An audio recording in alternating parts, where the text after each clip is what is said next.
بیٹے نے باپ کی مسجد پر آئٹم ڈانس اور ڈی جے کا انتظام کر لیا۔ مسجد لے جانے کی ویڈیو سوشل میڈیا پر آگ کی طرح پھیل گئی۔ پوتکی یا شادی پر عجیب و غریب بھارت واقعات کا سامنے آنا یا پھر نت نئی رسومات کی ادائیگی کو کوئی نئی بات نہیں سمجھا جاتا، لیکن حال ہی میں بھارتی میڈیا پر شیئر کی گئی ویڈیو نے سوشل میڈیا صارفین کو سر پکڑنے پر مجبور کر دیا۔ سوشل میڈیا کے ایک پیج پر ایک ویڈیو کو شیئر کیا گیا جس میں مسجد کو آئٹم ڈانس اور ڈی جے سسٹم کے ساتھ لے جاتے دیکھا جا سکتا ہے۔ ویڈیو کے کیپشن میں دعویٰ کیا گیا کہ بھارتی ریاست بہار سے تعلق رکھنے والے بیٹے نے باپ کی مسجد لے جانے کے لیے آئٹم ڈانس اور ڈی جے سسٹم کا انتخاب کیا۔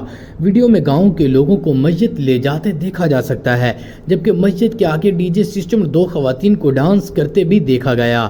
ویڈیو میں بیٹے کے بیان کا حوالے دیتے ہوئے بتایا گیا کہ اس کے والد کو آئٹم ڈانس دیکھنا بہت پسند تھا، لہٰذا والد کی پسند کو مد نظر رکھتے ہوئے مسجد کو لے جانے کے لیے یہ طریقہ اپنایا گیا۔